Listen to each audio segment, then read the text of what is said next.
बहुत से लोगों की तरह मेरा भी ख्वाब था यूरोप का सफ़र करना, लेकिन इस एक लेटर ने मेरा वो ख्वाब पूरा नहीं होने दिया। Welcome to Still Miles Away. अस्सलाम वालेकुम, मेरा नाम आमिर है।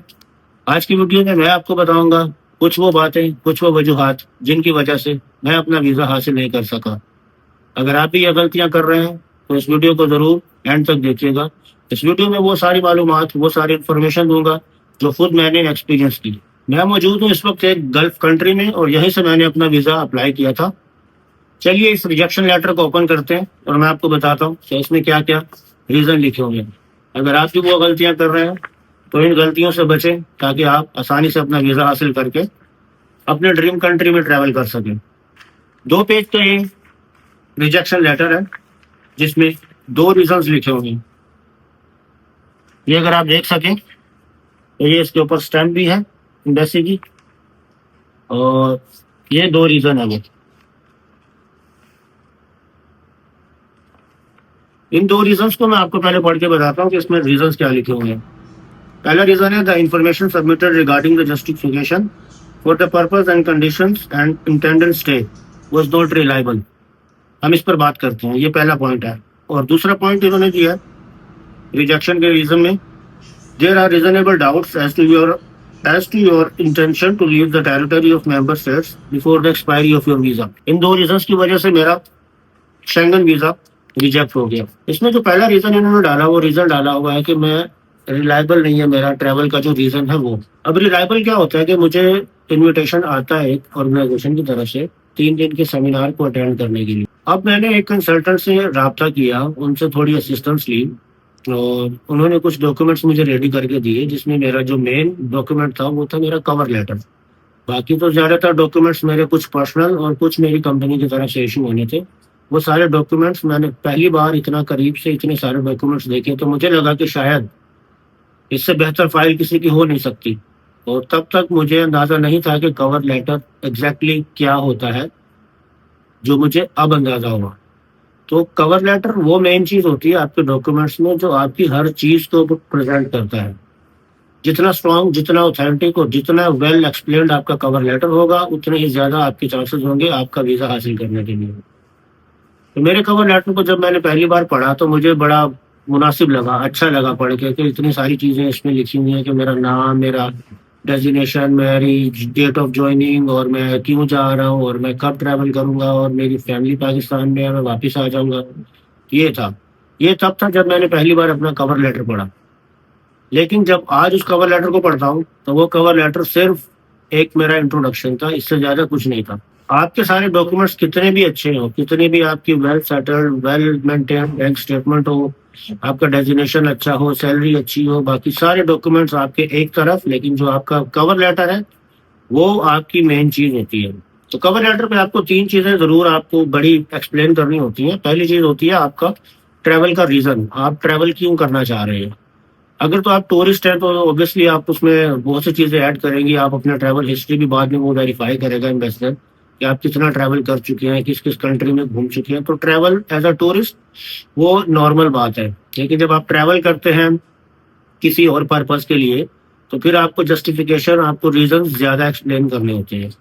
फॉर एग्जाम्पल अभी मुझे ट्रैवल करना था एक सेमिनार को अटेंड करने के लिए एक ऑर्गेनाइजेशन की तरफ से, और उस ऑर्गेनाइजेशन ने मुझे इनविटेशन लेटर सेंड किया। मैंने यहाँ पर वो रिसीव करने के बाद अपना जो प्रोसेस है उसको प्रोसीड किया और सारे डॉक्यूमेंट्स वगैरह सबमिट किए। आप इस तरह अंडरस्टैंड करें कि उनके जो इनविटेशन लेटर था वो बहुत जेनेरिक सा टेम्पलेट था, और उस जेनेरिक से टेम्पलेट में सिर्फ मेरा नाम, मेरा पासपोर्ट, मेरी नेशनलिटी और मेरा रीजन ट्रैवल का था। लेकिन वो बाकी 3 दिन जो ट्रैवल करके मैंने सेमिनार अटेंड करना था उसका कोई स्केजुअल नहीं था। इसके अलावा जो उनके मेन लाइसेंस नंबर्स होते हैं, आईडीज होती हैं और कॉन्टैक्ट नंबर होते हैं, जीमेल्स वगैरह होती है, तो ये इतनी डिटेल उसके उनके इनविटेशन लेटर पर नहीं थी। तो पहला रीज़न मुझे ये लग रहा है कि मेरी जो पहली गलती थी कि मैंने उस इनविटेशन लेटर को बस वीज़ा ही समझकर मैंने प्रोसीड कर दिया। उस पे मैंने ये सब चीज़ें वेरीफाई नहीं की कि आया ये सब चीज़ें उस पर मेंशन्ड है कि नहीं। नंबर 2 था कि मुझे ट्रैवल करना था सिर्फ 3 दिन के लिए, लेकिन मैंने 3 ही दिन का वीज़ा अप्लाई किया एज़ पर माई कंसल्टेंट के जितना कम डेज का अप्लाई करेंगे उतना ज़्यादा चांसेस होते हैं, जबकि रियलिटी ऐसी नहीं है। जितना ज़्यादा वेल एक्सप्लेन्ड होगा आपका केस, उतना ज़्यादा ईज़ी होगा आपका वीज़ा लेना। तो उन्होंने मेरा वीज़ा सिर्फ़ 3 ही दिन का अप्लाई किया और 3 दिन का मतलब है कि मैं लाखों रुपए खर्च कर रहा हूँ, मैं होटल बुकिंग कर रहा हूँ, मैं टिकट रिटर्न ले रहा हूँ, मैं फिर इंश्योरेंस परचेज़ कर रहा हूँ, ड्यूटी से छुट्टी ले रहा हूँ और ये सब कुछ करके मैं अगर जा रहा हूँ तो मैं सिर्फ़ 3 दिन का सेमिनार अटेंड करूँगा और उस 3 दिन को भी मैं एक्सप्लेन नहीं कर पाया अपनी आइटिनरी में, जो मेरे कंसल्टेंट ने मुझे दी थी या जो उन्होंने मेरे लिए प्रिपेयर की थी। उस 3 दिन की आइटिनरी के ऊपर सिर्फ़ इतना ही मेंशन था कि इस डेट को मैं ट्रैवल करके वहाँ पहुँचूँगा और नेक्स्ट डे मैं सेमिनार अटेंड करूँगा और कोई टाइमिंग्स नहीं लिखी कि सेमिनार कब से कब तक होगा, उसके बाद जो है वो उस बाकी के जो आवर्स हैं उसमें मैं क्या करूँगा, कहाँ जाऊँगा, क्या घूमूँगा या होटल में कितनी देर स्टे करूँगा, सेमिनार कितनी देर का होगा, तो बस ये सारी डिटेल उसमें मिस थी, जो कि नहीं होनी चाहिए थी। कि 24 घंटे में 24 घंटे तो सेमिनार नहीं होगा ऑब्वियसली, वो सेमिनार होगा 4 घंटे, 6 घंटे, शायद ज़्यादा से ज़्यादा 8 घंटे। तो बाकी के 15-16 घंटे आप क्या करेंगे, वो आइटिनरी पर एक्सप्लेनेशन नहीं थी उसकी। जब आइटिनरी पर एक्सप्लेनेशन नहीं थी तो वो रीज़न जस्टिफाई नहीं होगा कि मैं ट्रैवल क्यों कर रहा हूँ।